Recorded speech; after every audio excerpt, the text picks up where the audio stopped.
Best government investment scheme in India 2025 সালের সবথেকে best বলে আমি মনে করছি কিছু গভর্নমেন্ট স্কিম যেগুলোতে আপনি ইনভেস্ট করলে পাবেন হাই রিটার্ন।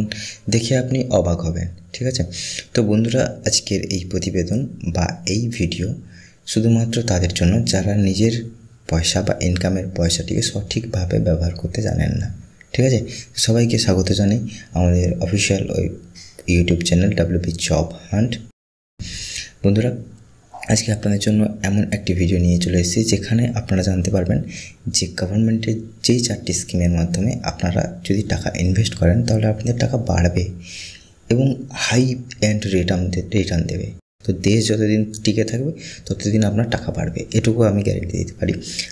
আমি গ্যারেন্টি দিচ্ছি না, RBI গ্যারেন্টি দিচ্ছে। তো পুরো ডিটেলসে যাব, পুরো ভিডিওটি দেখুন। আপনারা ইন ডিটেলস দেখবেন, একটু স্কিপ করবেন না, ভালোভাবে বুঝে নেবেন। ঠিক আছে, আরেকটা কথা বন্ধুরা, যদি ভিডিওটি ভালো লাগে থাকে অবশ্যই একটা লাইক করবেন আর সাবস্ক্রাইব করতে ভুলবেন না এরকম ইন্টারেস্টিং বিশেষ ফ্যাক্ট দেখার জন্য। ঠিক আছে, তো আজকের ভিডিওটি শুরু করব আমরা এখান থেকেই। আমরা 4টা স্কিম নিয়ে আলোচনা করবো। প্রথমে বললাম কী স্কিম আমরা জেনে নেব। ফার্স্ট হচ্ছে RBI floating rate saving bonds, second হচ্ছে NHA national highway authority of India bonds, third হচ্ছে MPS মান্থলি ইনকাম স্কিম বা যেটাকে মার্কেট লিঙ্ক সেভিংস বলা হয়, আর ফোর্থ হচ্ছে সেভেরিয়ান গোল্ড বন্ডস বা SCB।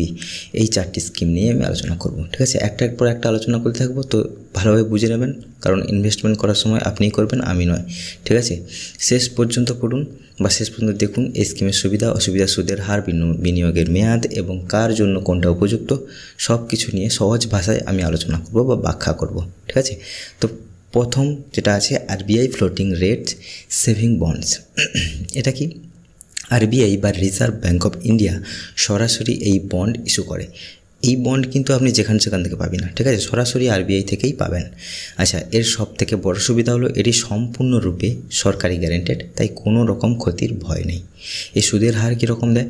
এই বন্ড সুদ ফ্লোটিং রেট অর্থাৎ পরিবর্তনশীল, প্রতি 6 মাসে একবার করে রিভাইজ হয়। যেমন যদি বাজারে ইন্টারেস্ট রেট বাড়ে তাহলে এই বন্ডের সুদও বাড়বে। ঠিক আছে, এটা প্রত্যেক 6 মাস অন্তর রিভাইজ হবে এবং যেরকম ইন্টারেস্ট রেট থাকবে মার্কেটে আপনাকে সেরকম ইন্টারেস্ট রেট দেবে। লক ইন পিরিয়ড কী আছে? সাধারণত 7 বছরের জন্য এই বন্ডে টাকা রাখতে হয়, তবে সিনিয়র সিটিজেনের জন্য কিছুটা আগেই টাকা তোলার সুযোগ থাকে। আপনাকে মিনিমাম 7 বছর এখানে বিনিয়োগ করতে হবে, তবে আপনি যদি সিনিয়র সিটিজেন হয়ে থাকেন তাহলে আপনি এখানে আগেই টাকা তুলতে পারবেন। কাদের জন্য এটা উপযুক্ত? যারা ঝুঁকিবিহীন স্থির আয় চান, যেমন অবসরপ্রাপ্ত মানুষ বা যারা টাকা একেবারে সুরক্ষিত রাখতে চান, তাদের জন্য এটা একদম উপযুক্ত, কারণ এটা সরাসরি RBI-এর মাধ্যমেই পরিচালিত হয়। উদাহরণ ধরুন, আপনি 5 লক্ষ টাকা এই বন্ডে রাখলেন। বর্তমানে যদি 7.3% হারে সুদে পাওয়া যায় তবে প্রত্যেক বছর 36,750 টাকা আয় হবে, যা প্রতি 6 মাসে আপনাকে ব্যাঙ্ক অ্যাকাউন্টে চলে আসবে। প্রত্যেক 6 মাসে এই বছরে আপনি পাবেন 36,750 টাকা, সেটা বছরের মধ্যে 2 ভাগে ডিভাইড হয়ে যাবে, প্রতি 6 মাস অন্তর আপনার ব্যাঙ্ক অ্যাকাউন্টে চলে আসবে। আরেকটা বিষয় বন্ধুরা, আপনি যে এই নোটিশটি দেখছেন, এই নোটিশটি যদি আপনি নিজেই পড়তে চান, ভালোভাবে বুঝতে চান, তাহলে নিচে দেওয়া ডেসক্রিপশান বক্সে অবশ্যই আপনি নোটিশটি দেখতে পাবেন যে নোটিশ লিঙ্ক বলে একটা লিঙ্ক থাকবে, ওখানে ক্লিক করবেন। ক্লিক করলে আপনাকে সরাসরি এই পেজে নিয়ে চলে আসবে। তো এই পেজে গিয়ে আপনি সরাসরি ভালোভাবে বুঝে নিতে পারেন, পড়তে পারেন, পুরো আর্টিকেলটা ভালোভাবে দেখতে পারেন। ঠিক আছে বন্ধুরা, তো নেক্সট বিষয় নিয়ে আমরা আলোচনা করব কি NHAI বন্ড অর্থাৎ national highway authority of India bond. আমরা সবাই জানি দেশের রাস্তাঘাট, ব্রিজ, টানেল ইত্যাদি তৈরি করতে কে তৈরি করে না? NHAI। তো এই প্রকল্পের জন্য তারা জনগণের কাছ থেকে বন্ডের মাধ্যমে টাকা সংগ্রহ করে। তো আপনি যদি এখানে ইনভেস্ট করেন এই NHAI বন্ডে, তাহলে আপনি ভেবে নেবেন যে দেশে যত রাস্তাঘাট, টানেল, ব্রিজ তৈরি হচ্ছে, তো আপনি সেখানে ইনভেস্ট করছেন। তো আপনি সেখানে তো এমনি ইনভেস্ট করবেন না, আপনার টাকার একটা গুরুত্ব আছে। তো আপনার টাকার জন্য আপনাকে কিছু সুদ বা সুদের হার দেওয়া হবে বা ট্যাক্স পেন। এখানে কিন্তু অনেক বড় বড় ব্যক্তিরা ইনভেস্ট করে। কেন ইনভেস্ট করে আমি এক্ষুনি বলে দিচ্ছি, আপনি বুঝতে পারবেন কেন।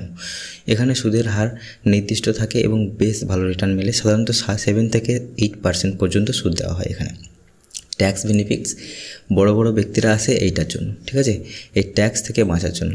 কেন বলছি এই কথাটা? কিছু NHA বন্ডে আয়কর আইন অনুযায়ী বিশেষ ছাড় পাওয়া যায়, ফলে বিনিয়োগকারীরা ট্যাক্স সেভ করতে পারেন।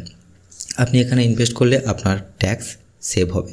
তাই এখানে অনেকে ইনভেস্ট করে। ঠিক আছে, এখানে লক ইন পিরিয়ড কী বলেছে, সাধারণত 3 বছর থেকে 10 বছর পর্যন্ত হয়। তাই যারা দীর্ঘমেয়াদী নিরাপদ বিনিয়োগ খুঁজছেন তাদের জন্য এটি একটু উপযুক্ত। উদাহরণস্বরূপ ধরুন আপনি 10 লক্ষ টাকা বিনিয়োগ করলেন 10 বছরের জন্য এবং 7.75% হারে সুদ দিল, তাহলে বছরে প্রায় 77,500 টাকা আপনি পাবেন, যা আপনার রেগুলার ইনকামের পাশাপাশি ভালো সহায়তা করবে। বোঝা গেছে বন্ধুরা? আচ্ছা, 3 নম্বর স্কিম কি আছে, MPS, মান্থলি ইনকাম স্কিম বা মার্কেট লিঙ্ক সেভিংস। এটাও একটা খুব ইন্টারেস্টিং জিনিস। জেনে নিন কী আছে। অনেকেই মাসিক আয়ের নিশ্চয়তা চান, বিশেষ করে যাদের রেগুলার স্যালারি নেই বা অবসরের পর স্থায়ী আয়ের প্রয়োজন। তাদের জন্য MPS বা মাসিক আয় প্রকল্প একটি চমৎকার ব্যবস্থা। কেন, কোথায় পাওয়া যায় এটা? এটি সাধারণত পোস্ট অফিস বা সরকারি ব্যাংক অথবা অনুমোদিত কোনো আর্থিক প্রতিষ্ঠানের মাধ্যমে পাওয়া যায়। এখানে সুদের হার কীরকম থাকে? প্রায় 6.5% থেকে 7.5% পর্যন্ত হতে পারে। তবে এটি নির্ভর করে কোন প্রতিষ্ঠানে আপনি বিনিয়োগ করছেন। আপনি যেরকম এই যেখানে বলেছে পোস্ট অফিস, কিছু সরকারি ব্যাংক অথবা অনুমোদিত আর্থিক প্রতিষ্ঠান, এই সমস্ত কিছুর মধ্যে আপনি যেখানে চুজ করবেন তার উপরে ডিপেন্ড করবে যে আপনাকে কীরকম ইন্টারেস্ট রেট দেওয়া হবে। লক ইন পিরিয়ড কী রেখেছে, সাধারণত 5 থেকে 7 বছর পর্যন্ত টাকা রাখতে হয়। এখানে বিশেষ ফিচার্স হিসাবে কী আছে, প্রতি মাসে ফিক্সড সুদের হার আপনাকে আপনার অ্যাকাউন্টে চলে আসবে। এখানে প্রত্যেক মাসে কিন্তু সুদ আপনার অ্যাকাউন্টে চলে আসবে। ঠিক আছে, টাকা নিরাপদ কারণ এটি সরকারি অনুমোদিত স্কিম। উদাহরণস্বরূপ ধরুন আপনি 9 লক্ষ টাকা বিনিয়োগ করলেন, যদি 7% সুদের হার পান তবে প্রত্যেক মাসে আয় হবে 5,250 টাকা। তো এই প্রত্যেক মাসের যেটা ইনকাম হবে 5,250 টাকা, এটা কিন্তু আপনার ব্যাঙ্ক অ্যাকাউন্টে প্রত্যেক মাসেই চলে আসবে। এবারে আপনি সেখানে টাকা তুলতে পারেন বা আপনি ওখানে রেখে দিতে পারেন, যে সেটা আপনার সম্পূর্ণ নিজস্ব ব্যাপার। ফোর্থ কী আছে, সভরিয়ান গোল্ড বন্ডস বা SGB। সোনা সবসময় ভারতের জন্য নিরাপদ বিনিয়োগ। এটা আপনি বিশ্বাস করেন, আমিও বিশ্বাস করি, এটা আমার খুবই পছন্দের একটা ব্যাপার। কিন্তু ফিজিক্যাল গোল্ড কিনলে চুরি, মেনটেনেন্স, স্টোরেজ এবং ঝামেলা থাকে। এই সমস্যার সমাধান হলো SGB। কারা ইস্যু করে? RBI সরকারের পক্ষ থেকে ইস্যু করে। অর্থাৎ এটাও কিন্তু আপনি যদি SGBতে ইনভেস্টমেন্ট করেন তাহলে কিন্তু এটা সরাসরি RBI আপনাকে অথরাইজেশন দিচ্ছে এই সোনা কেনার জন্য। তো এর সুবিধা কী থাকে, সোনার দামে যেমন বাড়তি কম লাভ হয়, তেমনি এখানে প্রত্যেক বছর 2.5% হারে অতিরিক্ত সুদও পাওয়া যায়। ফিজিক্যাল গোল্ডের মতো ঝামেলা নেই। ট্যাক্স বেনিফিটস পাওয়া যায়, কারণ দীর্ঘ মেয়াদ পূর্ণ হলে আর মানে এখানে মেয়াদ থাকে 8 বছর, এটা এখানে মেনশন করা আছে। তো ক্যাপিটাল গাইডেন্স ট্যাক্স দিতে হয় না এখানে। লক ইন পিরিয়ড কী বলেছে, 8 থেকে 5 বছরের 8 বছরের এটা লক ইন পিরিয়ড, কিন্তু 5 বছরের পর থেকে আপনি আগামী টাকা তুলতে পারেন কিছু কিছু করে। উদাহরণস্বরূপ ধরুন আপনি 1 কেজি সোনার সমান বন্ড কিনলেন, দাম ধরা যাক প্রায় 60 লক্ষ টাকা। তো 5 বছর পরে যদি সোনার দাম বেড়ে 80 লক্ষ টাকা হয় তবে আপনি 20 লক্ষ টাকা লাভ পাবেন। এর পাশাপাশি প্রত্যেক বছর 2.5% সুদও পাবেন। বোঝা গেছে বন্ধুরা? আচ্ছা, এই সমস্ত বিনিয়োগের আমি তো 4টা স্কিম নিয়ে আলোচনা করলাম, কিন্তু এগুলো আপনি যে বিনিয়োগ করবেন তার সঠিক কৌশল কী আছে আমি সেখানে আমার নিজস্ব মতামত আমি প্রকাশ করছি এখানে।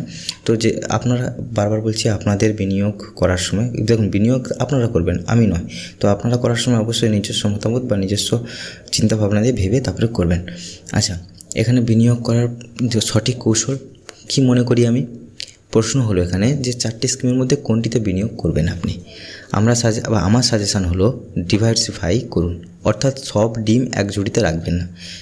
কেন বললাম এই কথাটা, দেখুন আপনি যদি একটা ঝুড়িতে ডিম নিয়ে যাচ্ছেন রাস্তা দিয়ে, তাহলে দেখা গেলো ঝুড়িটা পড়ে গেল, তো আপনার সবগুলো ডিমই নষ্ট হয়ে যাবে।